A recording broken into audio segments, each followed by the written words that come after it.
Very excited for the Monday edition of the show. You know, one of the ideas we could talk about in regards to the rise in shoplifting story with small businesses is how small businesses can prevent shoplifting. That could be something we can expand upon, as opposed to just who reported the shoplifting story. It was CBS 19, I believe, Judah. Yeah. So the coverage in one of the local TV stations was small business owners seeing a rise in sneaky shoplifters. Not just shoplifters, but sneaky. Aren't all shoplifters sneaky by nature? I would think most of them at least try to be. But one thing that was not highlighted in is how do you prevent the shoplifting? I mean, this is really concerning. In Virginia, stealing something that is worth $1,000 or more is a felony. So as long as you stay below the $1,000 limit, you're not felonious. So obviously cameras are a way to do this, but are there other strategies that can be utilized to prevent shoplifting? I want to talk about that today. Judah took an eye on restaurants in the Central Virginia, Charlottesville area that offer ribs. Who doesn't like ribs? I was surprised with how many there were. There are a decent amount, but I mean, you've got to figure that pretty much any place serving barbecue is most likely going to have ribs. That kind of expands the field a bit. It's true. There's some spots on here that aren't just barbecue, though. Right. I didn't say they all were. I just said that most barbecue places do, and there are a fair number of barbecue places around Charlottesville. And then you wanted to highlight Virginia Public Schools needing support. That number is doubled, so we'll talk about that. Why don't we lead with the shoplifting story? If you want to get a headline on screen, how to prevent shoplifting if you're a small business owner. We can talk about that. All right, we can rock and roll. Get those mics hot when you're ready. Lower thirds when you can. Quiet on the set.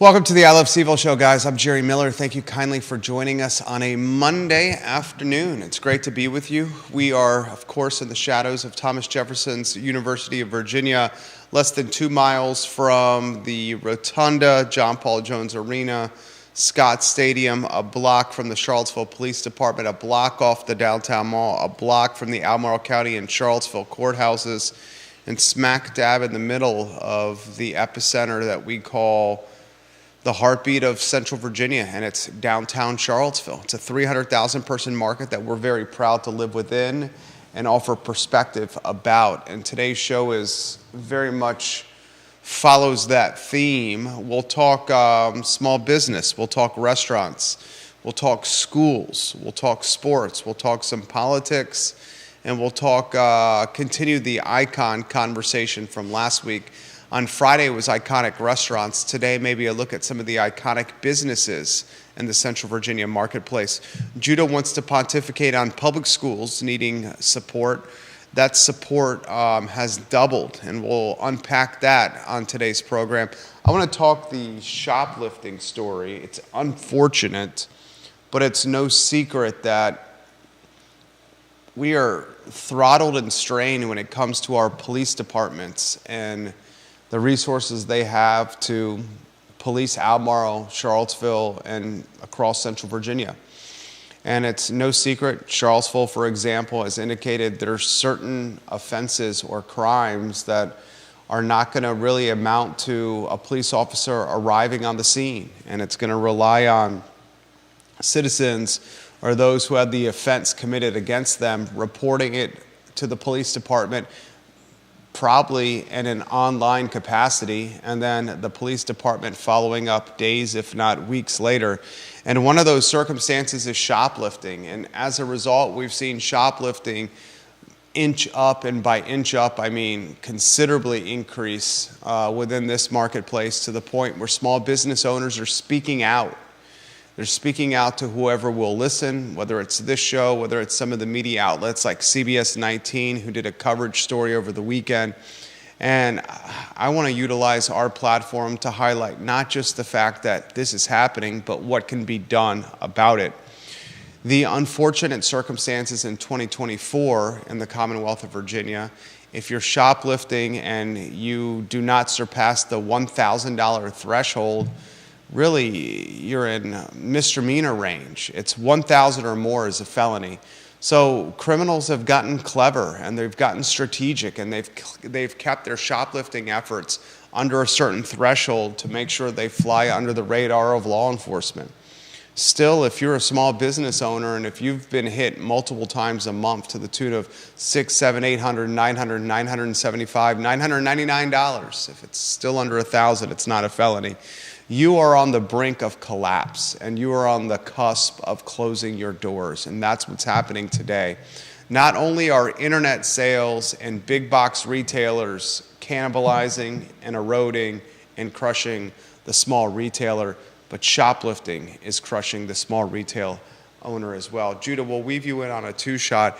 I want to talk not just the trend that we all know that's going on, targeted shoplifting, group shoplifting, individual shoplifting, but I want to talk about how it can be potentially prevented moving forward. Is it a future that involves retail space with very little items on the floor? Is it a future that involves retail space with just one item of each offering on the floor, a model or display?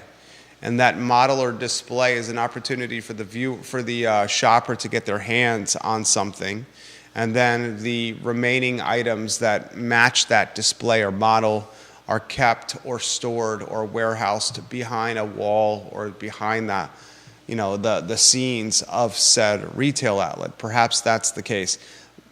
Cameras aren't doing it anymore.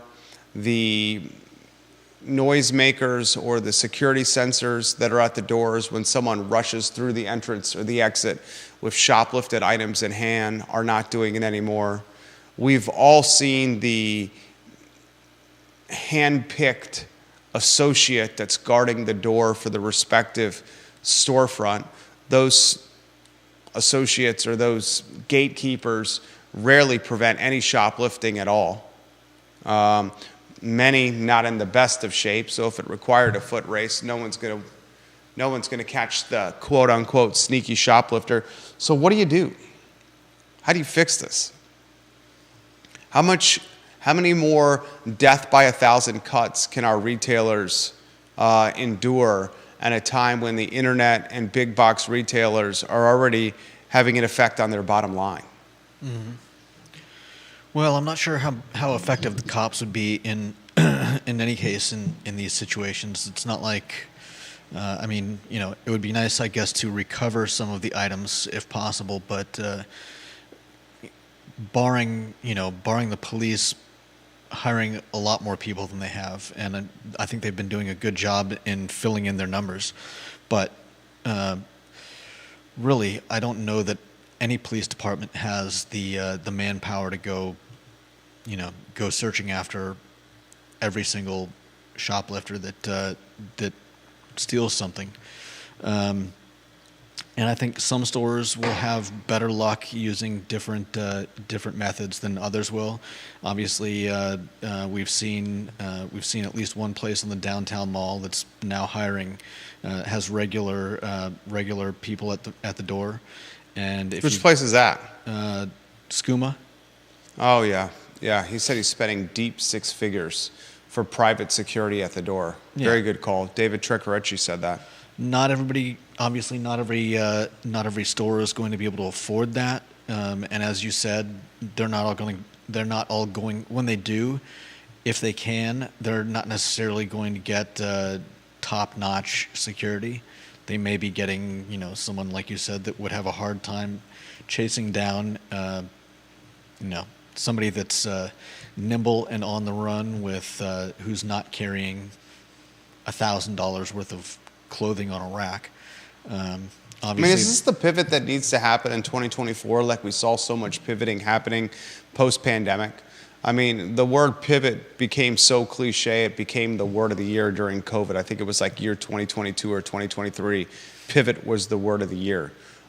Is this just a byproduct of change in our world, change that's seen to office space becoming more of a hybrid setting, change with restaurants becoming less about dining and more about takeout and efficient takeout at that, change around how folks are going about entertainment and experiences and drinking and spending their dollars? I mean, that's a good question. I mean, it seems the shoplifting has become much more prolific post-COVID than it was pre-COVID.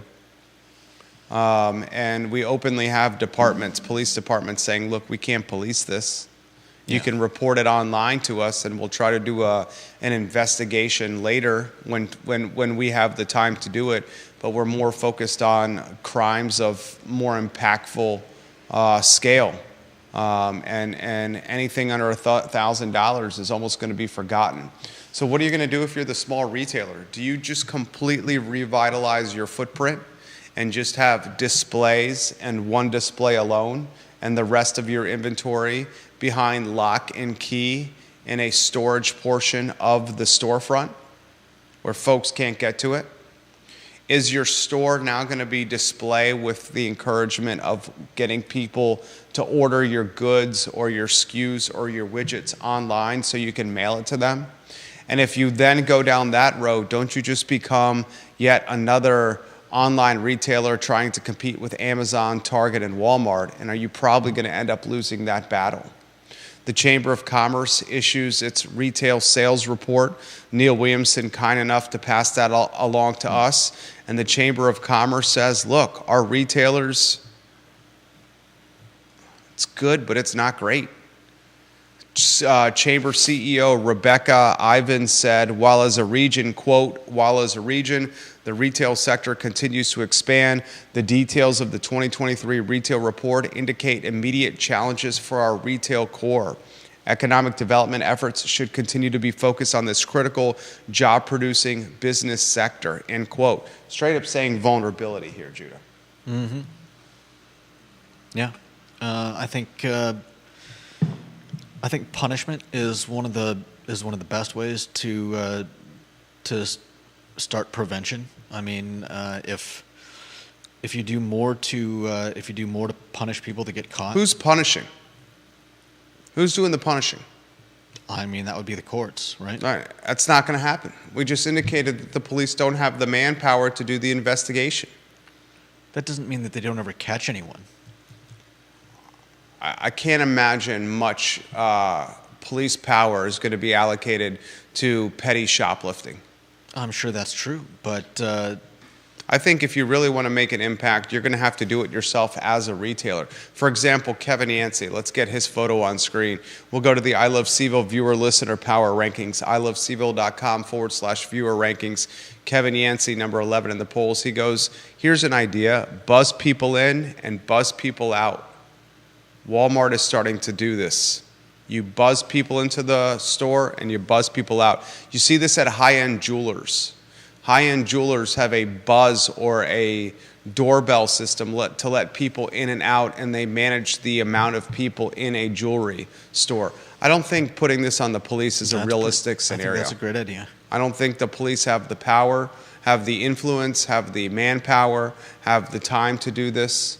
I also think that, and friends of the program, Jim Hingley and Joe Plantania, have explored a criminal justice reform, where it's less about punishment and jail time and more about rehabilitation. So I don't think punishment is actual reality here. Well, then the $1,000 amount is irrelevant. I think the $1,000 amount is irrelevant. I think if shoplifters surpass $1,000, you'll see much more police influence and involvement. Are you sure? Yeah. I think if you're surpassing $1,000 and you're getting to the category of felony, you're going to get police involvement at a greater scale than at a misdemeanor level. I think that $1,000 threshold is significant, but I think what's happening is criminals are keeping it below the felonious threshold. Right. And that's still crushing the small retailer. I love his buzz in and buzz out idea. Mm-hmm. I love the idea of limiting the inventory that's on the floor. I love the idea of training staff to be more vocal and communicative and consider their positioning while standing on the floor, perhaps closer to exits and entryways to manage the perception or to give the look of enhanced safety or gatekeeping. Mm-hmm. I like the concept that you see at an Apple store or a Best Buy store where if you steal the displays, you're stealing something that cannot work within when it's out of a certain radius or away from the store from a certain amount of feet or yards. If you're stealing some of those iPhones or the computers that are in Best Buy, you can utilize them while in Best Buy. But if you take them off Best Buy grounds, once they get out the door and away from the store by a certain amount of feet or yards, they completely turn off. It's like stealing money from a bank that has one of those ink explosion devices in it that shoots ink, colored ink all over your hands and bodies to indicate that the money is stolen. If you're the retailer, you're going to have to get creative on your own because I don't think it's really going to be the police or the courts that are going to make an impact in preventing this. Let's go to Maria Marshall Barnes. Maria Marshall Barnes is watching the program. She's a key member of the family. She is ranked 33 in the polls. You got her photo on screen? She says, I would imagine self-checkout has contributed to the increase in shoplifting. 100%. Great call, Maria Marshall Barnes. Here's the catch-22. The retailer does not have the profit margin or the model built into their business model, the margin built into their business model to hire people to keep the inventory in check. So they're encouraging self-checkout, which is further shrinking their margin because more people are stealing as they're entrusted with paying for things or not paying for things as they're leaving in a store, especially at a time when the dollar doesn't stretch as far as it used to and folks are desperate. Jason Howard watching the program, he works in retail. I won't say where, but I know he works in retail. He is a key member of this family as well. Jason Howard is number 26 in the family. He says, if the county won't punish, that just means the customers pay for the price for the theft. Higher prices, shorter hours, more things locked up, and the business owner who can only raise prices so much before the consumer goes elsewhere. Bingo. It's going to trickle down.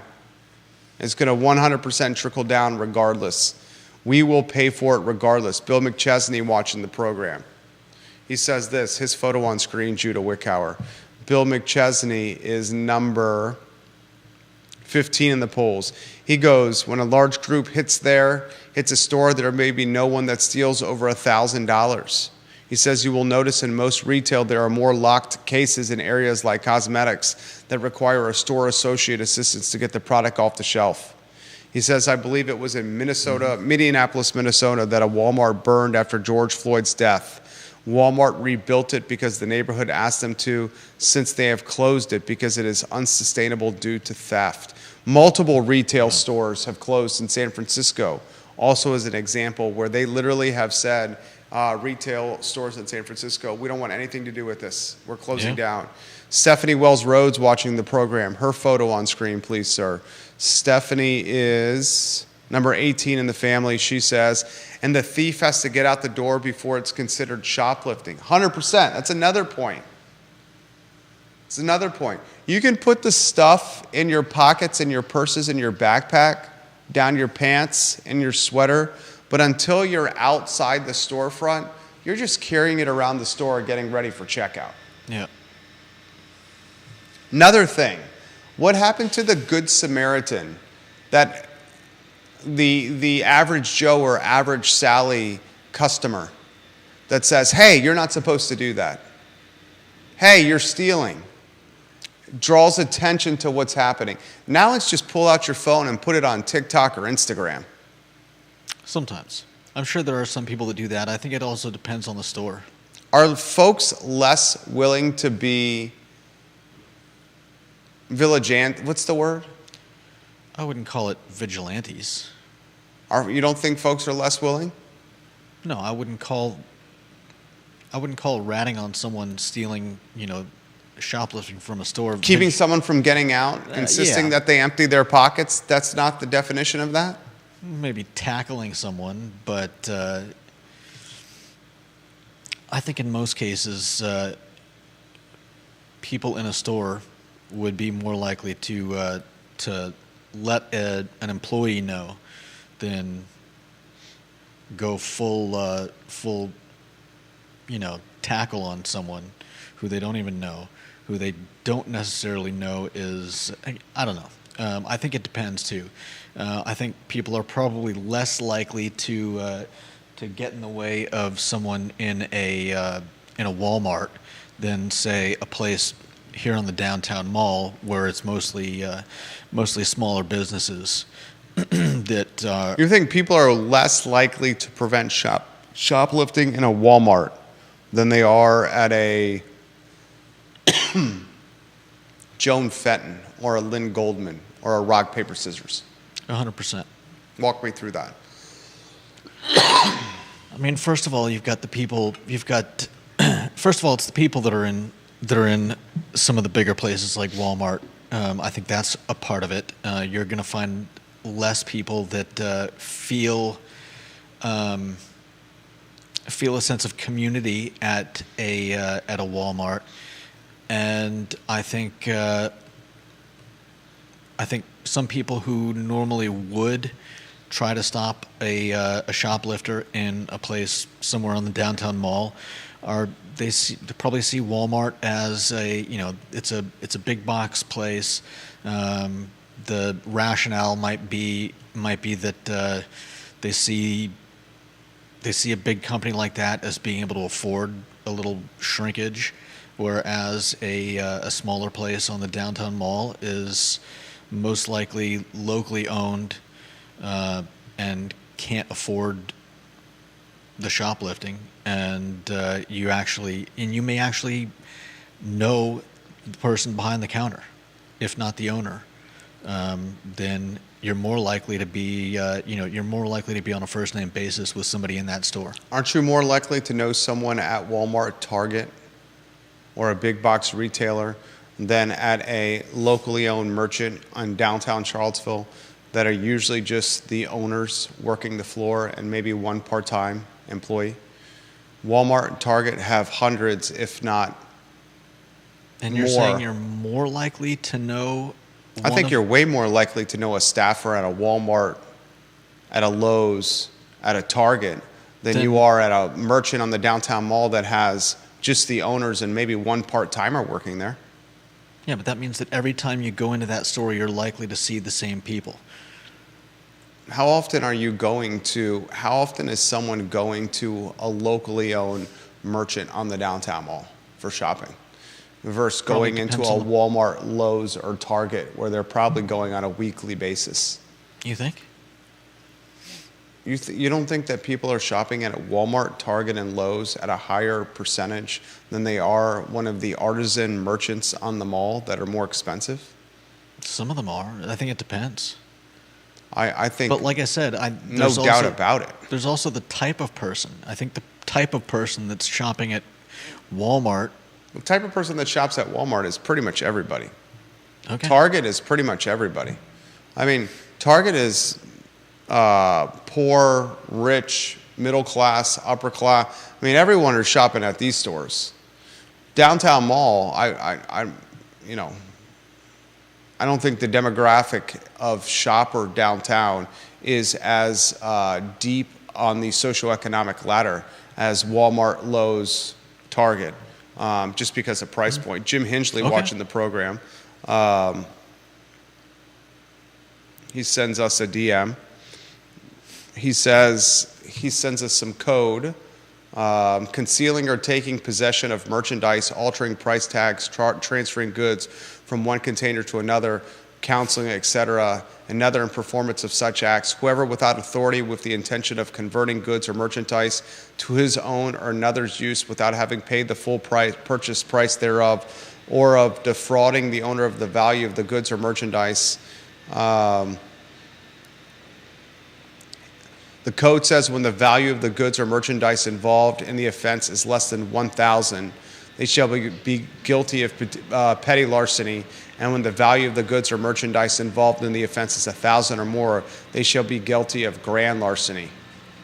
That's from Virginia Code. We appreciate you sending that to us, Mr. Hingley. He also sends us a text.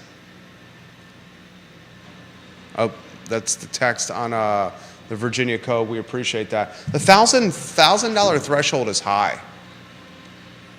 $1,000 in theft, $975 in theft a month for many of the retailers in Charlottesville or Albemarle County. If that happens every month, once a month, twice a month, those retailers are going to be out of business. They are not going to be able to afford that kind of theft. And a lot of folks may not realize this. The retailers often have a payment method called dating, where they're being fronted the merchandise. Here's a little history lesson. A lot of people may not know this. I was an investor in a sunglass store on Old Ivy Road in the University Shops, the University Shopping Center, where the Papa John's is located, where the tennis shop is located, where Tokyo Rose is located. This sunglass shop was in operation for less than 2 years. My partner and I, David Varel, who was the owner of the Dippin' Dots franchise, he and I invested in this. We each put up like $15,000 or $16,000 each, and we opened a sunglass business in the University Shopping Center about 18 months to 24 months before the 2008-2009 economic crisis. And we sold high-end sunglasses like Versace, Dolce & Gabbana, Oakley, Ray-Ban, Maui Jim, just to name a few. And we had some experience, running this business and some success out of the gate, and then the economy crashed. And when the economy crashed, disposable income went with it. And when disposable income went with it, people didn't want to spend $300 or $400 for sunglasses. The reason I bring this up, the model for that particular the payment structure for that particular model from vendors is you got your inventory fronted to you, and you had anywhere from 60 to 90 days to pay the bill on the inventory you got. So if you got $5,000 worth of inventory on March 1, you were paying the bill on that $5,000 in inventory on March, April, like sometime at the end of May or June. And the idea was the sunglass vendor that sold you, the wholesaler that sold you the sunglasses, would give you 60 to 90 days to sell through this inventory to pay them back. And you were often keystoning, which was cost times 2, your price point. So if you got something for 100, you sold it for 2. At high-end sunglasses, the margin's even greater. If you got something for 100, you would sell it for $250, sometimes $300. So if you were able to turn through your inventory, $5,000 could easily become $10,000 or $15,000 fairly quickly. You could pay then in 30, 60, 90 days the cost of the sunglasses. You can pay your employees, you can pay your rent, and you have a nice little chunk left over. And we did that for a while before the economy crashed. But here's the point I'm making. If you're a small business owner and you're getting this inventory fronted to you, and that inventory is then stolen from you, you're still paying your wholesaler 60 to 90 days, and you don't have something that you can sell to cover the bill. And if that happens to you, that's how you go out of business really, really, really, really, really quickly. In our particular model with the high-end sunglasses, with luxury sunglasses, we had them all behind a display case with lock and key. Not all retailers are doing that. Sarah Hill Buchensky watching the program. Judah, if you can get her photo on screen. SHB is 23 in the family. She says, I think a big box store is less personal, so people don't equate it with stealing from a person like a small mom and pop shop. That's the point Judah was making there. Carly Wagner watching the program. She is 3 in the family. She said, as a mom, when I'm shopping and I'm with my kids, I would never, ever, ever say something to a criminal if I saw them stealing. Merchandise is not worth my kids or my life and my safety. A lot of moms, I talk about this with my wife all the time. There are certain shops, many of them big box retailers, not just grocery, but retailers, where it's notorious or it's known in the community or it's known amongst mom groups that kidnapping attempts happen around these particular shops and these particular big box retailers.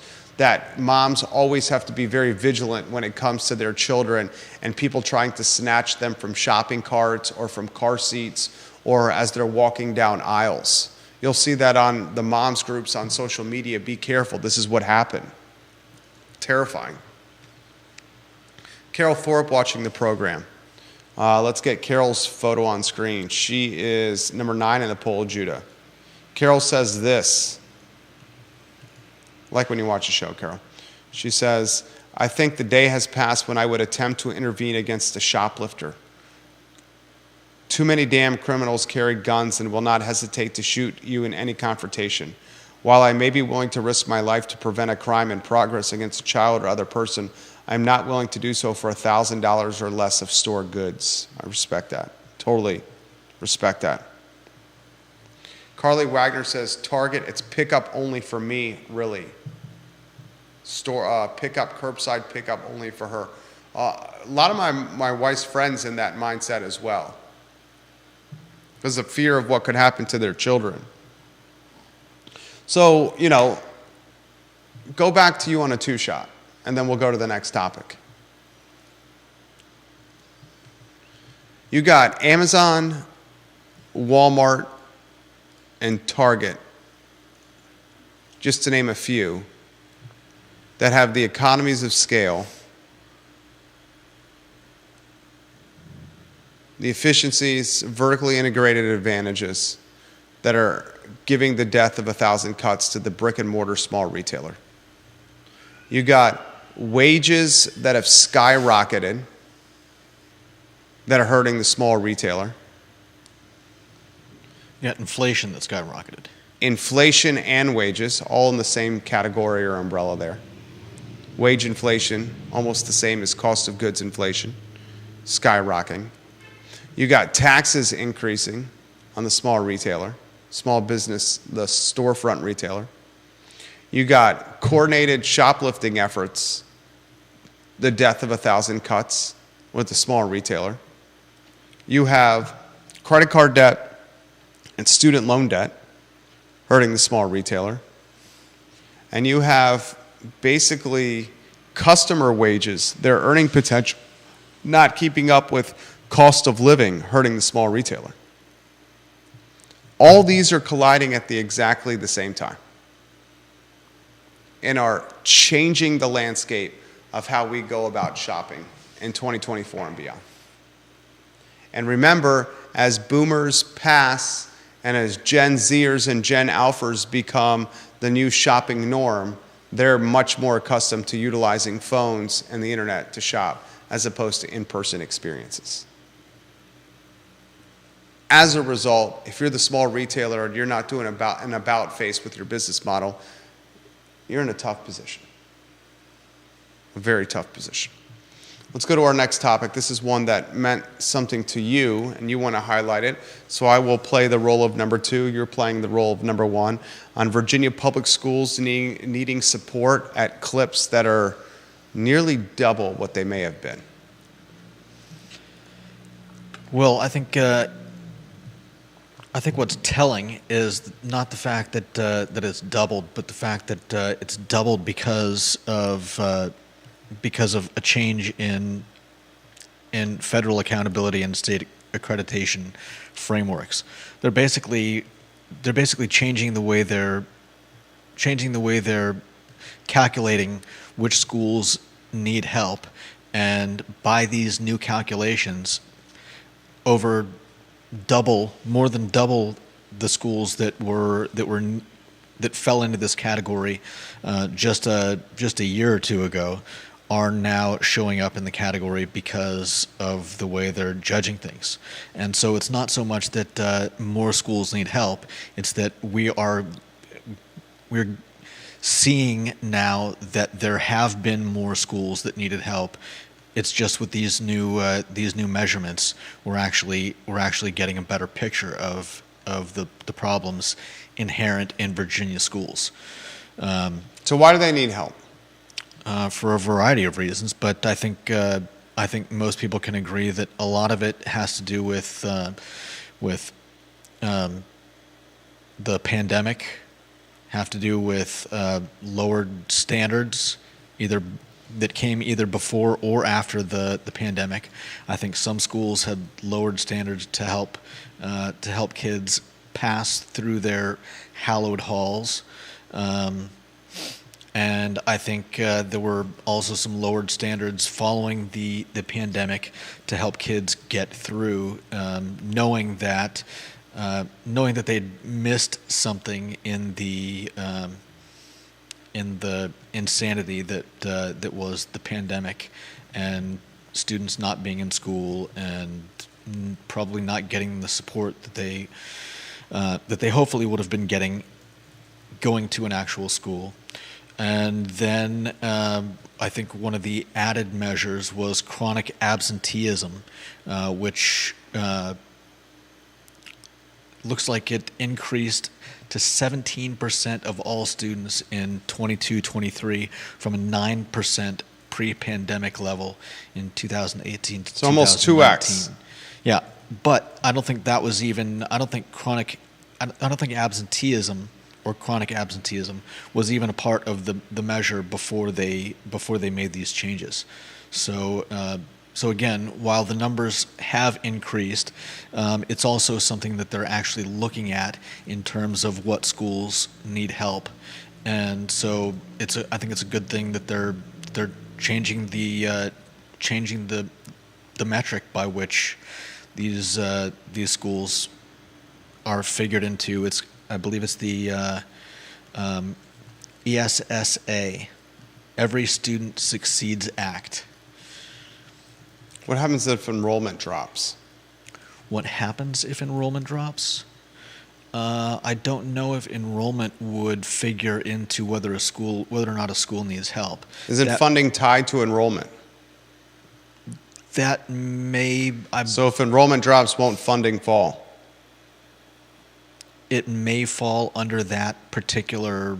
I don't think that's a part of the ESSA. Public school enrollment seems to be falling while private school and homeschooling enrollment seems to be upticking.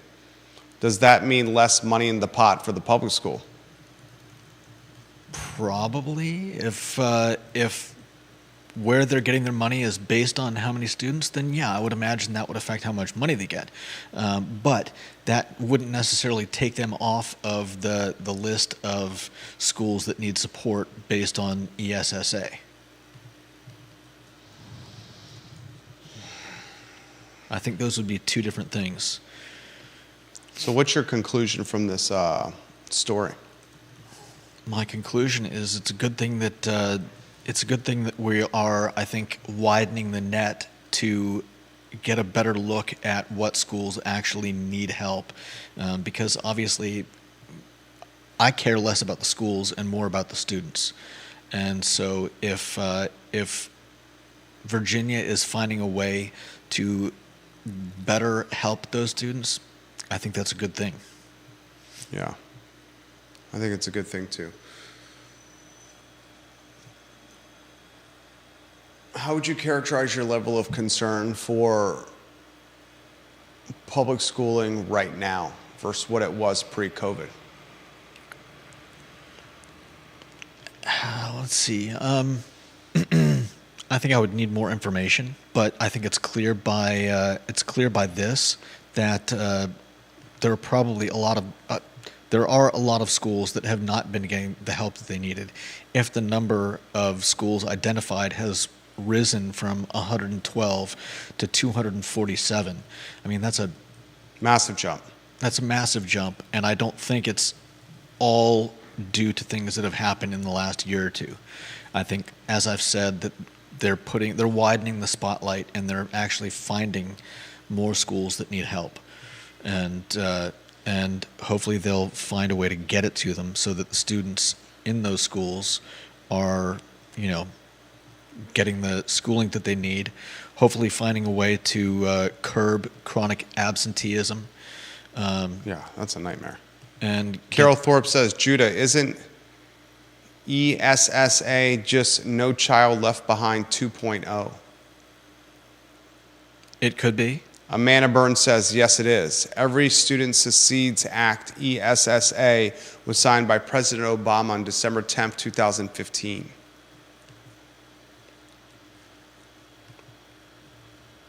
Okay.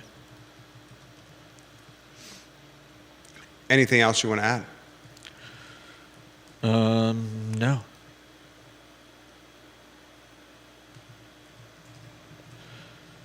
Like I said, I think it's a good thing that they're finding the means to help these kids, and that's the important thing. I like it. Appreciate your topic right there, Judah Whitcower. Carly Wagner says, teach fewer kids, need fewer dollars. I believe just 10 years ago, Albemarle was spending just under $10K per student. Now they are just under $20K per student, next year's school budget. And this is instructional budget, excluding capital budget for building new schools. So funding has virtually doubled in the past decade, and performance has tanked. Performance has left a lot to be desired, that's for certain. That's a good point. I don't know how many schools that applies to, but it's definitely something that needs to be looked at. I don't think it changes the fact that there are schools out there that have students that really need help. And you're right, throwing more money at it might not always be the solution. That's a great point. Viewers and listeners, dropping knowledge for us here on the Monday edition of the show. We appreciate when they offer perspective. I want to get to this topic on the show. And before I do, I want to highlight a couple more comments from the previous one that is resonating with me. This one from Jason Howard that I want to get to. He says, Jason, I'm going to find your comment 1 second. I thought it was a good one. There's a lot of comments on our lead topic. Kroger at Rio Shopping Center closes one door at 10 p.m. and now has a security guard all day. We did not have these measures in place pre-COVID, and they were a 24-hour store then. Grayson from right around the corner says, your first topic was very interesting, Jerry. I've also noticed what you noticed on the food line on 5th Street, where armed security guards are starting to be more prevalent at small businesses around this community, and it's not just grocery stores. Yeah. I noticed one on Market Street here at the place next to the soul food joint from time to time. Amanda Burns says, all-in funds, $418 million in funding, address tutoring, literacy, and chronic absenteeism. Carly Wagner says, she's got a serious question here. How are we going to address chronic absenteeism? And yes, I did hear about the jail renovation Zoom call. Unfortunately, the jail renovation Zoom call was interrupted by someone on Zoom. How do I characterize this? I don't think there's any easy way to characterize it. Self-pleasuring themselves. Literally someone on a jail renovation Zoom call, a Q&A on the jail renovation hosted by the jail's superintendent, Martin Coomer. Mm-hmm. While he hosted the in-person portion of the Q&A, he also included a hybrid or Zoom portion of the Q&A.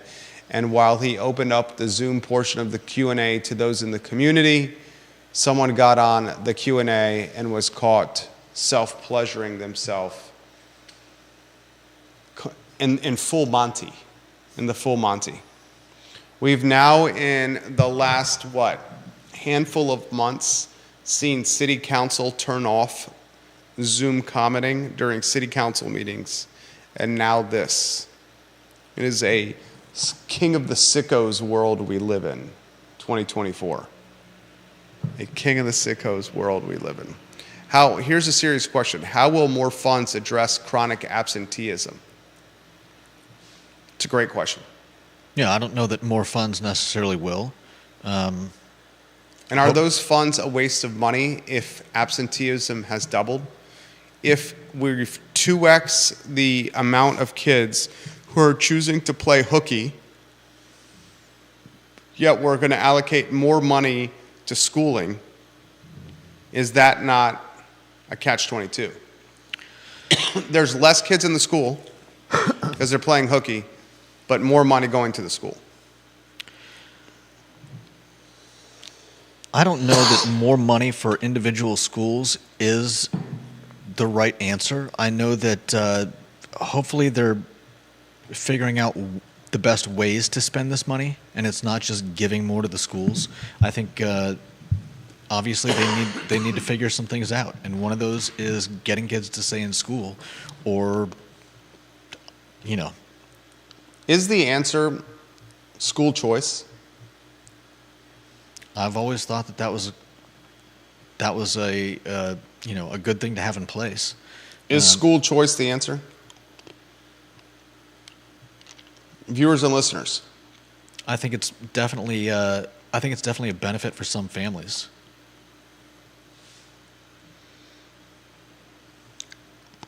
And if school choice is offered, will that expedite the decline of public schools? It might. And if school choice vouchers are offered, will that cause privates to raise tuition to further the exclusive nature of private schools? Basically raising tuition a percentage of what the voucher total is. You're saying trying to cut people out that are using vouchers? Yeah. Good questions. To maintain exclusivity. All questions that should be asked. Mm-hmm. All questions that should be asked. I want to talk this question. Bill Crutchfield's Crutchfield Electronics turned 50 years old. There was a story in the newspaper about this last week. Great story. We talked last week about the most iconic restaurants. What are the most iconic businesses in the area?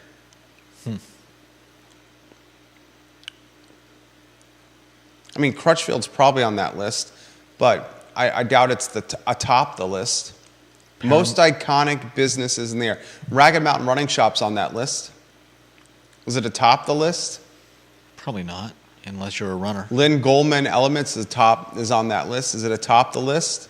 Would you put it on there? Just because it's on the downtown mall? Lynn Goldman used to be in Barracks Road Shopping Center. Lynn Goldman Elements moved from Barracks Road to the downtown mall. Not the first place on the downtown mall. I think it's a fairly subjective question. I mean, I think most people would agree that if you put the most visible ones... I don't think it's subjective. I think it's tied to longevity and years in operation. Mincer's. Mincer's on that list, right? Look how long Mincer's has been around. Mincer's has been around and turning. Keller and George on that list, right? Keller and George Jewelry. I guess. Who would be some of your iconic business suggestions? I'd definitely say the Paramount. Paramount, okay. I'll give you the Paramount. How about any of the Tiger Fuels? Iconic. Tiger Fuel been around forever. Or would you not quantify them as iconic? I mean, that's a tough one. I mean, you could literally put every business in Charlottesville in there, right? I don't think so. No? You're saying you can put a business that opened last year is on the iconic list? I mean, yeah, at some point you're going to... So we're saying I Love Seville's iconic. It's been around 16 years. That's on the iconic list. I think it's got to have much more longevity than that. I mean, it's got to be a generational business, does it not? Well, then I think you need to to set the parameters rather than just saying what's the most iconic. Logan Wells Claylo says New Dominion Bookstore should be on there. Yeah, as should Daedalus. I'm sure what? Daedalus Bookstore. Yeah. Sandy McAdams. Right around the corner from us. Yep. That should be on there. Now owned by Jackson Landers. Catherine Lochner wants us to define iconic. I define iconic by withstanding the test of time and being able to withstand multiple shifts in consumer and customer behavior. Like, Downtown Athletic Store was an iconic business. Is Downtown Athletic Store an iconic business now? Probably not. Because it didn't withstand the penetration of big box athletic and big box retail online. Mm-hmm. How do you say it? Daedalus? Yeah. It's withstood it. New Dominion's withstood it. Yep. Ragged Mountain Running Shop. Ragged Mountain Running Shop during the pandemic was delivering shoes to people's homes. Yeah. Literally delivering people's shoes to their homes. Ragged Mountain Running Shop has withstood big box competition by training its staff to see which shoe best fits your foot, by having customers walk or run in the store to see how their bridge or their archway, or if they go toe first or heel first. They test the shoes out for you based on you walking. That's called training. Dick's doesn't do that. Mm-hmm. Mincer's has withstood the test of time by changing its inventory in a very quick, real-time fashion. And also, speaking of shoplifting and keeping things safe, Mincer's prevents theft on its UVA Corner location by having so much staff in the store that you literally are being watched constantly by someone from Mincer's staff. It overstaffs, which prevents theft and shoplifting. Catherine Lochner says, C&O or Richmond Railroad, Greyhound bus line. Iconic. Yeah. Carly says iconic is different than sustainable or longevity. It has more to do with uniqueness, recognition, timelessness, innovation. Yeah. So who would you characterize? I mean, like I said, it's... What were your exact examples, specific examples? My big one was the Paramount. But by iconic, iconic to me means easily recognizable. And so, like I said, I would, it's the places that have big signs, the places that have, big... but isn't that branding? And less iconic? Yeah, but branding is an extremely large part of being iconic. So you would say then by that, Ragged Mountain Running Shop is not iconic? I would say Ragged Mountain Running is not iconic to me because, A, it's tucked back on is it on Elliowood? Elliowood, yeah. And how many people go there? A boatload of people go Yeah, there. people that want running shoes, runners. But running and walking shoes. I've never been there. I've also never been inside Mincer's. But you don't run or walk. And you're not a UVA sports fan. Do you run? Occasionally. No. Well, And you've fast. admitted you haven't. When's the last time you've been to a UVA sporting event? I couldn't tell you. Right. Been probably, over 15 years. My point being, if those places are hidden away from sight, then it's kind of hard for them to be iconic. I wouldn't say Mincer's is hidden away from sight. I don't necessarily mean Mincer's. Mincer's is one of the most recognizable businesses on the UVA corner. Yeah. I would say probably the most recognizable business on the UVA corner is Mincer's because of its, to your point, sign. So it's very iconic. Ragged Mountain Running Shop, I would say, is the definition of iconic with how it's able to Carly's point, be unique and innovative and withstand the test of time. She says unique, recognition, timelessness, and innovation. Ragged Mountain Running Shop, its contribution to society, philanthropic. Ragged Mountain Running Shop, birthing iconic races through the shop itself. The women's 4-miler, the 10-miler. These are almost national holidays in Charlottesville, the women's 4-miler in particular. Charlottesville's Ragged Mountain Running Shop birthing these races. I would say that makes the running shop iconic. Carol Thorpe says the men's and boys shop. How about Trent Thurston's Eljo's and Miles Thurston's Eljo's? Is that iconic? Ooh, Bill McChesney says Eljo's. Kevin Yancey says API Service Center, C&R Auto, and Wrights are iconic. Sounds like a story waiting to happen for Judah B. Wickhauer over here. What, iconic? Iconic businesses. That's a horrible story. Why is that a horrible story? Because we've already named like 20 places. You're saying we could go on forever. The 10 best spots for ribs is more significant than iconic businesses? I'm saying it's easier to do because I eventually run out of rib places to find on Google. Just because you won't run out doesn't make it a bad story. You could do iconic tied to age. I mean, you did the oldest restaurants in Charlottesville. Why wouldn't you do the most iconic businesses? It's basically the same thing. Okay. Oldest restaurants and iconic businesses are virtually the same topic. Okay. Thomas watching the program right now. He says, I like the discussion on iconic businesses, and I think withstanding the test of time is your most crucial component for an iconic business. How can one be iconic if it is short-lived? That's fair. That's fair. But that also doesn't mean that some place can't become iconic quickly just because they haven't been around long. I think that's fair, too. I think Marie Bett has become iconic, even though Marie Bett has not been around that long. I'd say it's been around a fair amount of time, but yeah, it has definitely. How long do you think Marie Bett's been around? I'd say I'd say at least close to 10 years, if not more. Oh, I think it's been definitely around more than 10 years.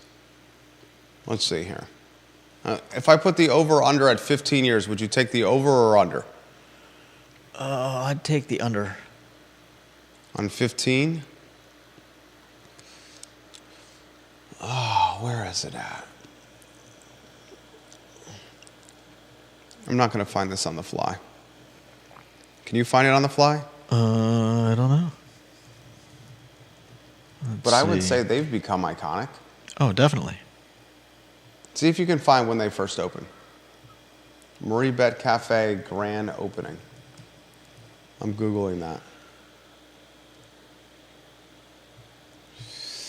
You find it, let me know.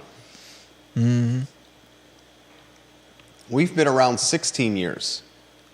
Yeah. I love Seville.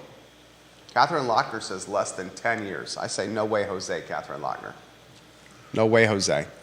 Carly Wagner guessed 12 years. Could be 12. I'm going to say closer to 15.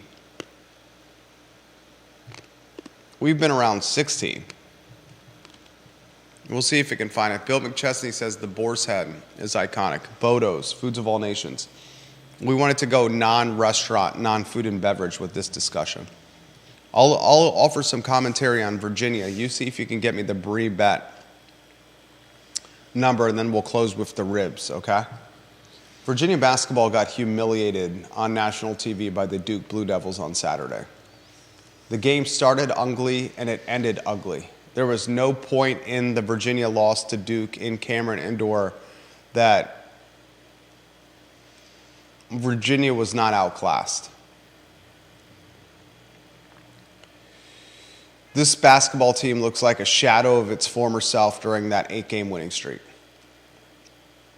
And with Georgia Tech on the docket this coming Saturday, if UVA doesn't win this game, it's going to be on the outside of the tournament looking in, going into the ACC tourney.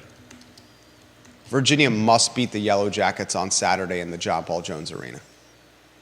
And Virginia, to be really secure with its spot in the NCAA tournament, probably has to win one basketball game in the ACC tournament. You got a jump shooting team that looks like it's completely lost its confidence in its jump shot. I want to reiterate what I just said. Virginia basketball is a jump shooting team that has lost confidence in its jump shot. Andrew Rohde, I saw him airball a free throw. For the large portion of the first half against Duke, Virginia couldn't throw the ball into the ocean.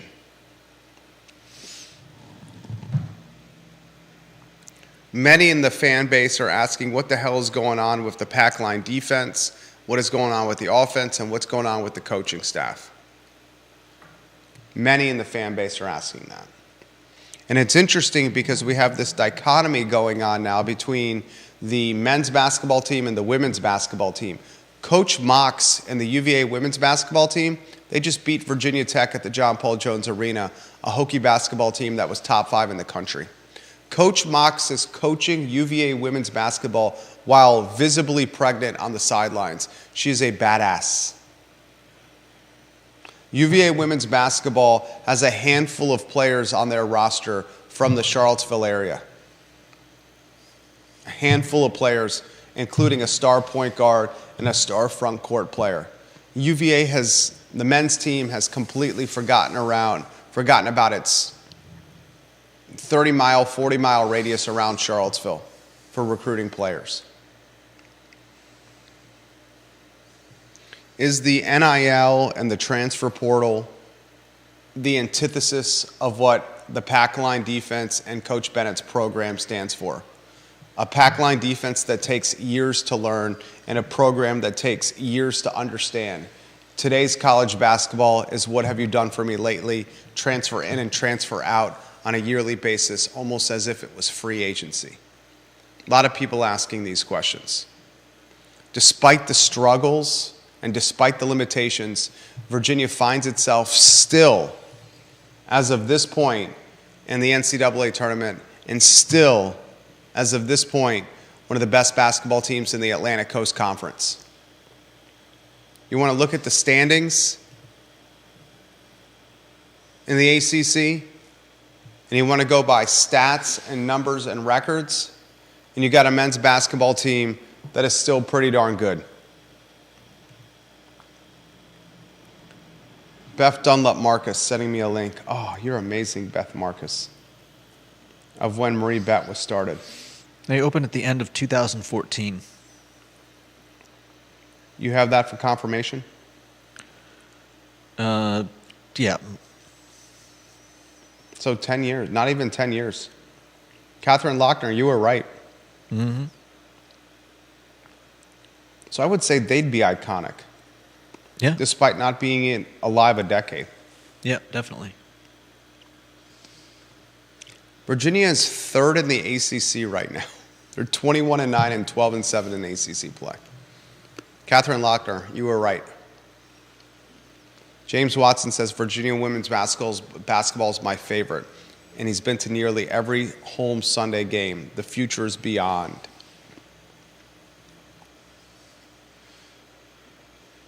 The UVA women's basketball team just set a record for the largest attendance in the history of the Commonwealth for a Virginia women's basketball game on Sunday. Did you hear what I just said, ladies and gentlemen? The game that was played on Sunday at the John Paul Jones Arena, where UVA beat Virginia Tech, a top 5 team in the nation, had the largest attendance in Commonwealth of Virginia history for a women's game. Huh? I can't describe or put in perspective the dichotomy between the two programs better than I just did over the last 5 or 7 minutes. It's a tale of two different programs. And for the people that want to hate on the athletic director, Carla Williams, hired Coach Mox. And Coach Mox is a baller. Coaching on the sidelines, visibly pregnant, badass. Anything you want to close with? Oh, you did a story on ribs. Yeah. Go to iloveseville.com right now, iloveseville.com. Judah, was it 10 places for finger-licking good ribs? Oh, yeah. Which one stood out to you, or which one do you want to highlight the most? And I'll pick one that stood out to me. Do you have any photos you can put on screen? Yeah. Let them know what photos you're putting on screen if you could too, please, sir. Let's see. We can close with finger-licking good ribs. We love Sean. just a few doors down. Sean Jenkins. Yeah, owner of Soul Food Joint. It's got some amazing food there. Is his photo on screen? No, his photo. Soul Food Joint, the photo for his ribs. Let me see. All right, let's just go down the list. Would that be easiest for you? If you want. Let's get the Maya restaurant photo on screen. All right. While the ribs is Maya on screen, and you got to add Maya Just restaurant to that about. header there. What's that? You got to add the word restaurant to that header under by Maya. Okay. While these ribs were prepared by Christian Kelly, who's a friend of the program, Christian Kelly's son, Will Kelly, fantastic squash player. Christian is now the executive chef and owner at Dooner's Restaurant, but these ribs were prepared while he was the co-owner of Maya Restaurant in Midtown. Maya is amazing. The ribs at Maya are amazing, and Maya continues to be one of my favorite restaurants in town. iloveseville.com/Seville Ribs for a list of 10 places to consider. Ace Biscuit and Barbecue has amazing ribs. Put those on screen if you could. Let us know when those are on screen. They are on Ace Biscuit and Barbecue ribs on screen right there. Man, those look good. Derek Bond owns Moe's on Ivy Road. He's on here as well. Derek Bond and his ribs at Moe's. Put Moe's on screen. Cornbread and the baked beans are banging at Moe's. Those are on screen? Just about. There we go. Moe's is on screen. Take a look. Sean Jenkins in the Soul Food Joint. Let's get Soul Food Joint ribs on screen. On Market Street. Sean knows what's up when it comes to ribs and soul food. His ribs are on screen. He also has some of the best cornbread in the area. Chef has dropped off his food from time to time to us at the Market Street studio. How about Smoke Kitchen and Tap Room? Let's get those ribs on screen.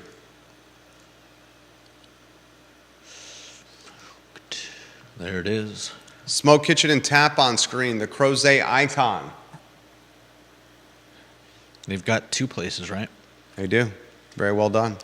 Let's get the Whiskey Jar ribs on screen. The late Wilson Ritchie. The ribs at the Whiskey Jar are finger licking good. What tagline is finger licking good, Judah? Finger licking good. That's isn't that KFC? There it is. That's a great tagline. Yeah. Finger licking good. Let's get on screen the Ralph Sampson Tap Room ribs. I haven't had these ribs. I've had the other ones. I've had Maya's ribs. I've had Ace's ribs. I've had Moe's ribs, Soul Food Joint ribs, smoked ribs. I have Whiskey Jar ribs. I have not had Ralph Sampson ribs. Have you? No, I'm not. The top most expensive rent in town, Ralph Sampson Tap Room, the Island Restaurant on Barracks Road. I've had Mission Barbecue ribs. Those are amazing. Put Mission on screen. If you want one of the best kept secrets, get the Mission Barbecue jalapeno cheddar sausage appetizer. Oh my God, it's so good. Jalapeno cheddar. Make sure you get the jalapeno cheddar sausage coined. Make sure you ask for it coined. It is amazing. Vision Barbecue ribs. Vision Barbecue is the darling of the barbecue world here in Charlottesville right now. Evidently, they have some of the best beer prices in Charlottesville. Smoke their meats routinely, and they have fantastic price points. You got the Vision Barbecue ribs on there? Yep. And we'll close by that hunk of meat at BJ's Barbecue. I've had 9 of the 10 ribs on this list. BJ's ribs on screen. The only one I have not had is Ralph Sampson's Tap Room. If you want to know more about ribs in the area, iloveseville.com/Seville Ribs. Judah puts together a marvelous top 10. And it sounds like he's very eager to work on the most iconic businesses in the Charlottesville area list. Any closing thoughts for your fans there? Judah B. Wickower, the jack of all trades, the jack of all wits, a nuanced individual. Get ready for my next story. The top 200 most iconic places in Charlottesville. I'm sure you can whittle that down. Possibly. Oh no, Judah, you're being asked to give attention and positivity to the small business owner. That's iconic is not necessarily about the small business owner. Why do you say that? because it could be anything. I mean, we're talking iconic. It doesn't necessarily have to be small businesses. I would hope you do iconic small businesses, and you're not going to put on there Lowe's or Walmart. What are you going to say, Lowe's or Walmart or Food Lion, because they've also have longevity? I mean, I probably wouldn't, but I would hope not. I think we need a specific set of boundaries. I thought we just did. Longevity, innovative, creative, withstood a change in consumer spending habits. So basically, longevity. I mean, some businesses didn't change their That's true. practices, and they're still alive. Yeah, that's 100% true. But I wouldn't say Daedalus Books has changed a damn thing. No, not a whole lot. And it's still alive. Yeah. It hasn't changed anything. So does that mean they're out? No. Well, Daedalus Books is iconic. We Yeah, both but- agree with that. But if one of the criteria is ability to I'd say pivot, the primary criteria for iconic is longevity. longevity. All right. Yeah. So that's. But what I hope said. to God you don't put Walmart on there, because it's had Sam Walton, Bentonville, Arkansas roots. Right. And if you did, please keep my name away from it. Anyway, just want to give some positive attention to small business. All right, that's the Monday edition of the program. Judah Wickower, executive producer, director, co-host. My name is Jerry Miller. Back tomorrow at 10:15 a.m. with the I Love CVille show, or 10:15 a.m. with the Jerry and Jerry show, where we're probably going to be asking this question: what is going on with Tony Bennett's men's basketball team? Thank you for joining us on a Monday. So long, everybody.